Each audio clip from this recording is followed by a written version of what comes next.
Hello and welcome to episode 2 of season 3 of My Dog Will Eat My Face. And this week I have to discuss something that has been utterly the bane of my existence for probably a year or so now. I've talked about it before, and I'm going to talk about it again because it actually got worse after my recent medical scare as well. I came home thinking it'd be nice and quiet and a good time to recover my situation and medically take care of myself and not be so stressed and take care of myself. I was really looking forward to that. But the welcoming committee, for lack of a better word, was not so keen on making my arrival as pleasant as can be. And I have to talk about it because it is frustrating me to no end. And if any of my listeners live or have lived in an apartment building, then they can probably relate to my problem to some extent. Fundamentally, the problem that I have is an extraordinarily whiny next door neighbor who is basically on a jihad against my poor little dog's AstroTurf Potty Pad that is on the rear patio or balcony, whatever you want to call it, of my apartment. Again, I know I've talked about this Potty Pad issue at length before, but it struck back and things actually escalated to severe levels. And that's exactly what I'm going to share with you today.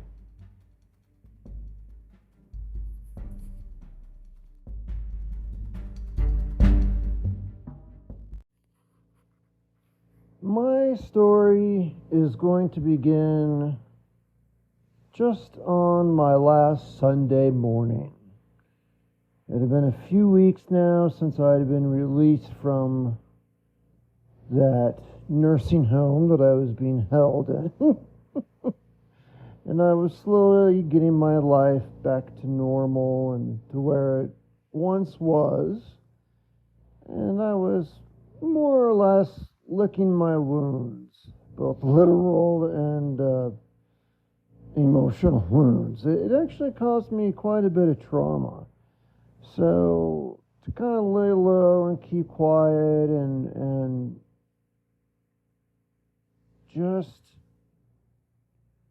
wallow in my own crapulence is really all that I wanted to do. But on a sleepy, quiet Sunday morning, not that long ago, as I said, it was last Sunday, I wake up to some very aggressive knocking at my apartment door. Of course, my dog goes ballistic, barking and all that. I quickly put my pants on and get to the door. I looked through the peephole. I couldn't really see very well because they were standing off to the side. It was just, as best as I could tell, some woman carrying a clipboard. I wasn't sure who it was. Maybe a delivery? I didn't really know. So I answered it. I opened the door. And then I saw who it was. It was not a delivery person. It wasn't a special telegram from an admirer. It wasn't someone taking a political survey. Nothing like that. No. It was the police. I was just completely shocked. And this female officer said she's with the police department and she's here to do a welfare check on an animal, on my dog. And I was just dumbstruck. I kind of had a deer in headlights look on my face. One, the police department does animal welfare checks? That's a little odd. I never heard of that before. Two, how ridiculous could you be? This dog is the most spoiled little dog that I have ever encountered in my life. He gets what he wants when he wants it. And he sleeps with me every night. He is absolutely pampered to death with snacks and toys and playtime and walks, and it just struck me as something utterly bizarre. And she asked if she could come into my home, and I said, well, if you want to do your job, I'd imagine you'd have to come inside. So yes, come inside, because at that point, I really had nothing to fear in my mind. I mean, a welfare check on my pooch is like checking on the King of England to make sure he has enough corgis in his house or something. It was bizarre. It was really bizarre to me. And so she comes in, and what she said is that the caller said my dog was living amongst feces and urine. It was a call and complaint they received last week. And in particular, they mentioned the balcony where the potty pad is. So I quickly put two and two together and realized, oh my God, my neighbor actually called the police department over my balcony potty pad. So she comes in and she notes that my home is very clean. There is no feces or pee marks anywhere in the house. I'm actually a total neat freak, which is why that's so funny. I am very organized. I hate clutter. I clean up everything if I make a mess of anything, no matter what it is. So, of course, she noticed right away, everything's clean. She made a note of all his toys, because then my dog ran off to grab some of his toys and started squeaking them like he was having a party. He's perfectly well fed, perfectly healthy, playing around with his toys. And then she has to see the balcony. I get a little nervous because I just woke up and I haven't been out there today. So I didn't know if the dog made a mess out there yet and I haven't seen it or what. I didn't know what was out there. So I did get a little nervous with that. And when she goes out there, sure enough, there are a couple dookies on the AstroTurf potty pad. And that's, again, because I just woke up. I haven't had a chance to clean it. But with those two little dookies, she said, oh, that's no big deal. Who cares? And she's looking at the concrete. She says, I see no pee stains or anything on the concrete. No. And she just says, I'm just going to close this call out as a frivolous complaint. So, that worked out quite well, I guess. On her way out, she noted that the dog had a ton of snacks lined up on the kitchen counter. And she made a note of that he has a lot of snacks. And I offered to her, would you like to give him a few snacks? And she goes, yeah. So I give her the little snack baggie, and she hands some to my dog, and he takes them very gently from her, which is what he does. He doesn't snatch things out of your hand. He's very delicate when you give him something. He's very careful to make sure he doesn't nick you and accidentally bite you. He's very, very ginger whenever you give him something to eat with your hand. He's a good dog. And so she noted that. She said, wow, he's even more careful than my dog. So she left, and that was that. I then check my email, and then I see another complaint coming down the pike from the building management about the smell coming from my potty pad.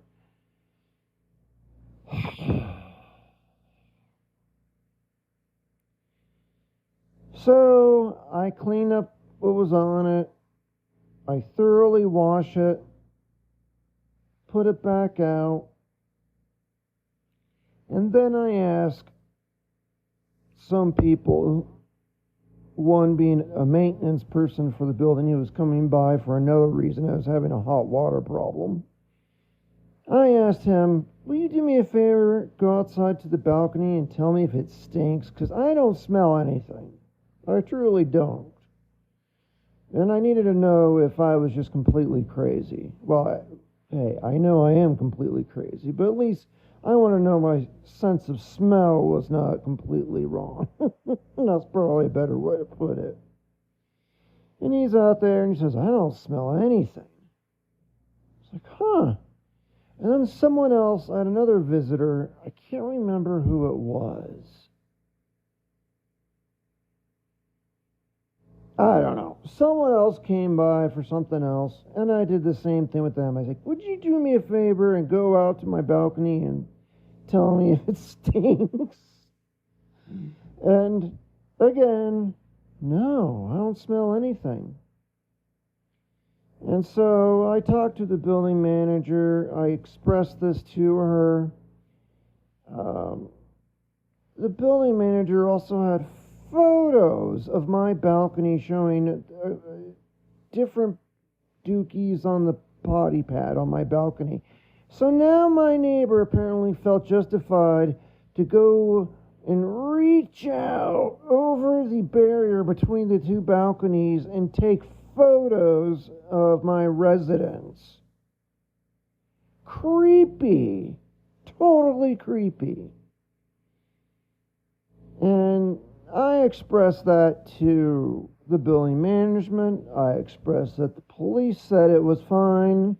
I'll give you her name and number if you want to talk to her yourself. And she said, no, you don't need to do that. Just forget it. She, being the complainer, is just going to have to learn to deal with it. I don't know. She's just a complainer. We're we're not going to deal with this anymore.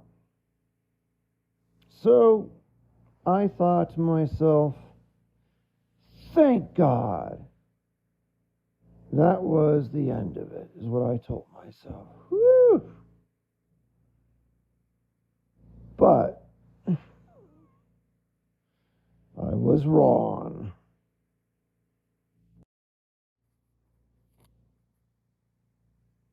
I think it was the next day when my housekeeper happened to be there at my home cleaning my place, because I am a neat freak. I clean what I can, but the heavy scrubbing and doing things like the floors, I physically can't do because of my heart failure.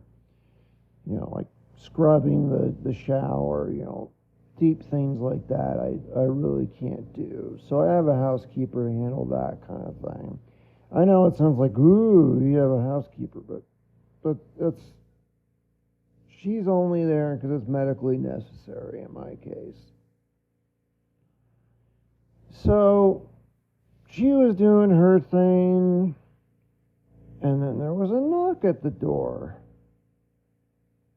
And I didn't look through the peephole because I was expecting a delivery that day as well. So I was like, aha, my delivery is here. So I go to the door, and without looking through the peephole, I open it. And I see this younger, I would say 20-something female standing there. And turns out she's the neighbor who's been complaining about me this whole time. Face to face. Now knocking on my door to complain about the smell, because I think she still tried to go to the building, and the building manager said, enough. The police came by even and said it's fine. Shut up. I'm paraphrasing, I'm sure. I doubt it was said in those words. But I think the building finally told this chick to take a hike. So she took it upon herself to still be confrontational and come pound on my door. But she actually did apologize to me. She did apologize for making the complaints about me. She said she felt like a horrible person for doing that. Of course, I thought to myself, well, that's because you are a horrible person for doing that. I didn't say that, though. I was like, oh, if you don't worry about it, is what I said. I mean, I do everything I can to keep it clean, so I don't know what to tell you. I go out there, I can't smell anything. And she says something to the effect of, well, I have a really sensitive nose. I can't even open my windows because of it. I am just face palming. She further said this Potty Pad has been like an obsession of hers that's taken over her life because of the smell. And I'm thinking to myself, and I still think, this girl needs mental health attention. She needs to see someone, because that ain't normal. That just isn't normal. I mean, coincidentally, my bedroom window is right next to the Potty Pad, and I have that open all night long, and I don't smell anything. But she apparently smells it further away on the other side of 2 walls. And can't even open her window because she has such a sensitive nose. And why did you move into a dog-friendly building? is it my problem that you have a sensitive nose? I could only feel bad for her boyfriend. If she is this way around and over a potty pad and a smell that no one else can smell, and I can't imagine what she's like as a partner. I mean, oh my God. I have an image of her boyfriend every night before bed clutching a gun and putting it in his mouth, seeing if he would have the guts to pull the trigger. I shouldn't laugh about that. That's terrible. But I'm serious. I do feel sorry for the boyfriend. Oh my gosh, I can't imagine what he goes through with this girl. So anyway, when she was there, I said, well, I washed it already. If it still smells, I'll machine wash it, because I washed it by hand in the shower first. I said, I'll machine wash it, and I'll tell the housekeeper to machine wash it as part of her regular routine. And I said that to my housekeeper to do that in front of her. So she sighed a big relief. And I went ahead and grabbed the pad and put it in the washing machine to machine wash it. And I actually ran it twice just to be sure. And then I put it out. And I told her, if it smells after all this, you gotta let me know. The good news is, since I washed it twice and put it out, I've not heard anything at all since then. And on top of that, I had a visit from my sister-in-law. And she ran out to the balcony because she heard me complaining about all these potty pad incidents and complaints. So when she got to my home, she said, I just have to smell the balcony. I got to go smell it. So she hurries out there and comes back and says, I don't smell anything. I mean, if you put your nose to it, maybe, but who would do that? But standing next to it, you don't smell anything. It'd be utterly impossible for her in another unit behind a wall being able to smell it. And I haven't heard anything since that machine wash.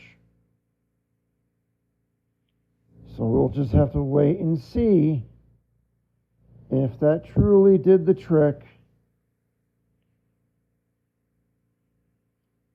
And, I just got a feeling this is not going to be the last I'm going to hear from her.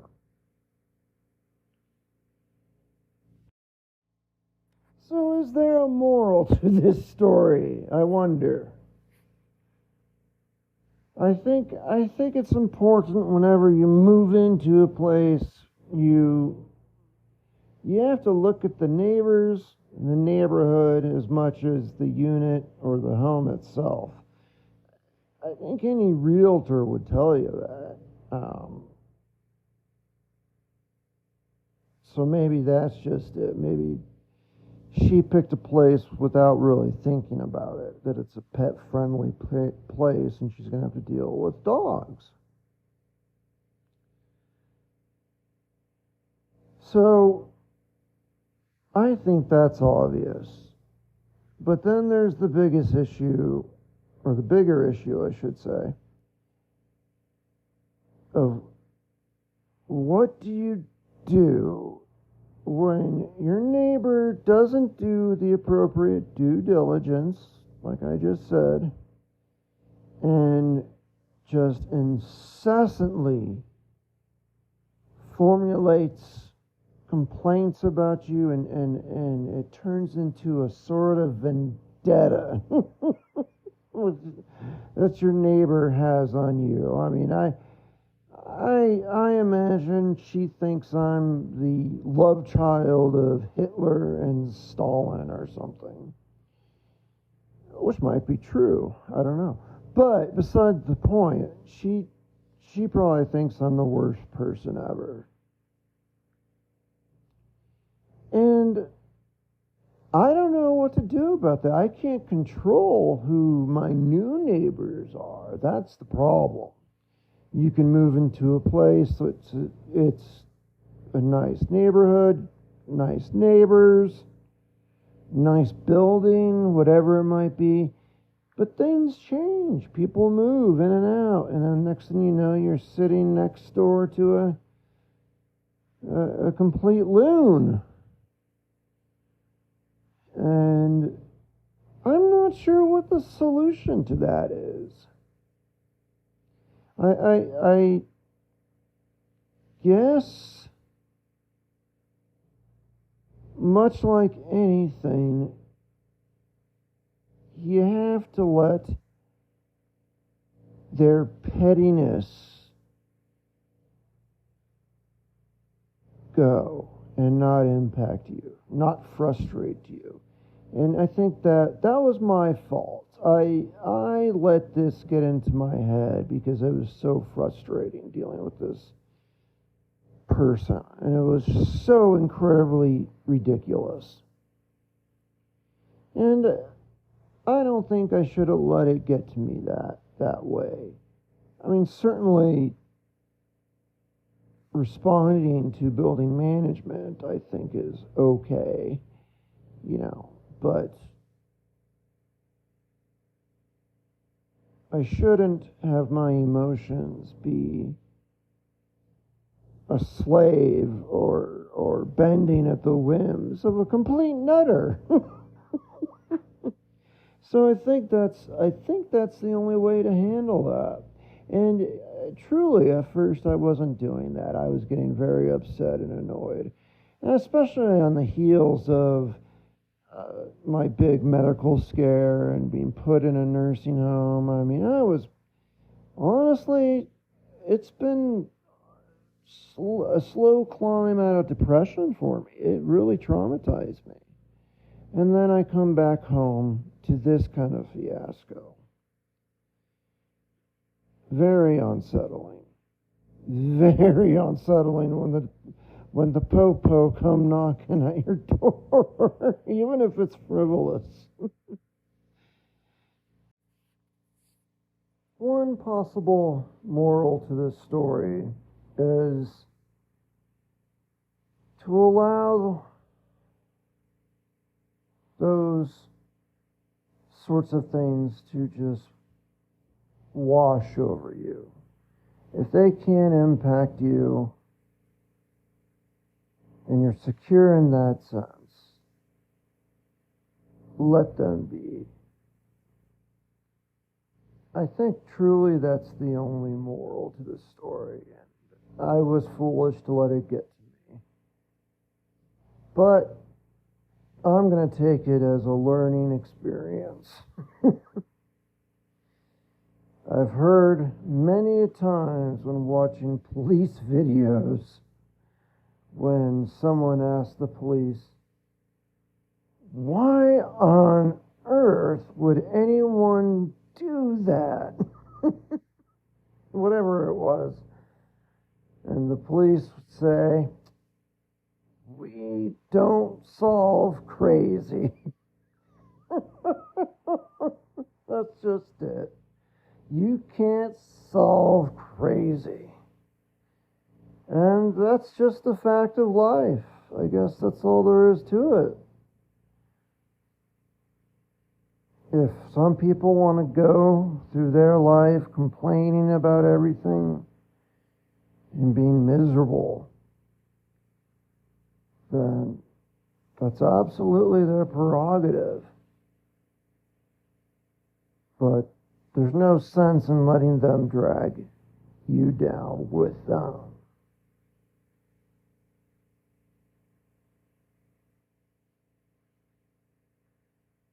These are people I find usually that never really ever had a serious problem or issue in their life. So they get uppity over the most superficial things.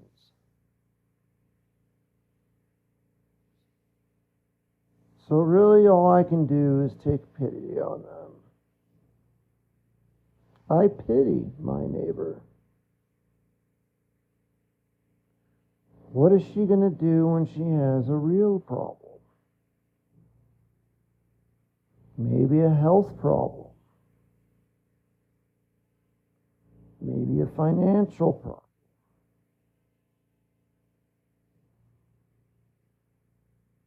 What is she going to do when people around her, people who she loved, dies? Obviously, I don't know her, but my theory is that she's not had anything major happen to her.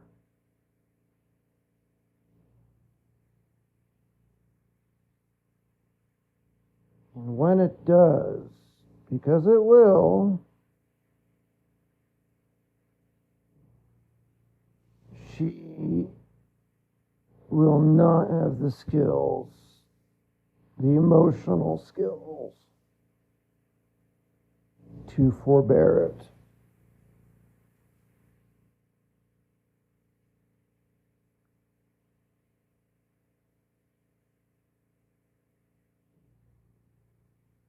That's why if you go through life and you deal with tragedy, loss, significant problems, don't feel sorry for yourself. If anything, wear those misfortunes as a badge of honor.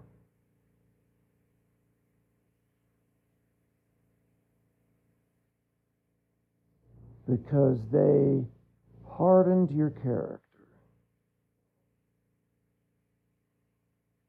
And you hopefully found a healthy way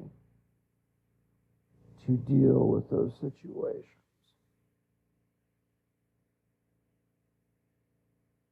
And trust me, I've dealt with bad situations in very unhealthy ways before too. But again, that's another learning experience. My solution only made it worse. Don't want to do that again. So,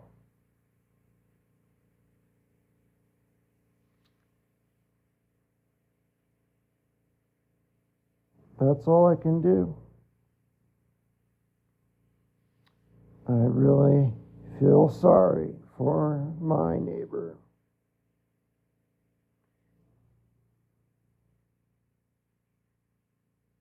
And I hope this is the last time I do a podcast about my poor little dog's potty pad. It's so absurd. So absurd. With everything going on in my life, it is just so absurd.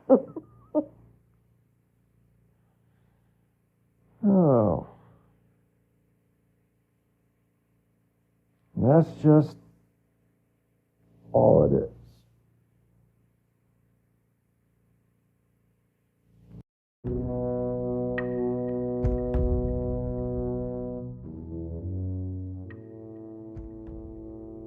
So as I bring this week's podcast to a close,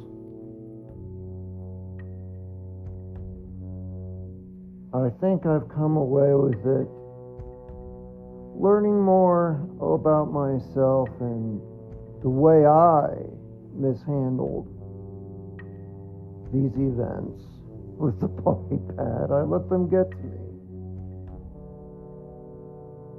And I hope I've learned my lesson to not allow that sort of thing to happen again. To quote Miss Brown, ain't nobody got time for that. And I sure don't. And I doubt many of you do as well.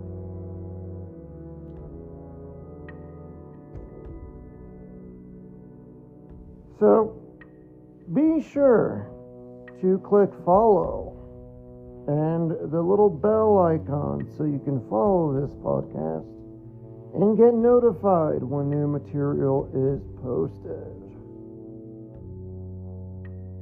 But thank you so much to all of you for listening to my voice and my silly story. It does mean a lot to me. I appreciate it. It's very therapeutic for me to talk about it. So, hopefully, some of you get some value out of these things too.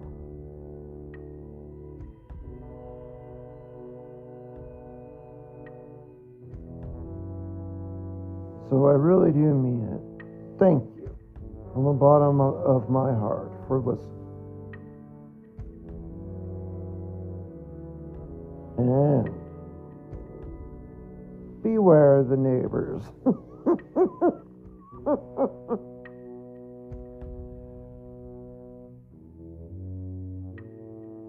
That's all. Until next week. Auf Wiedersehen.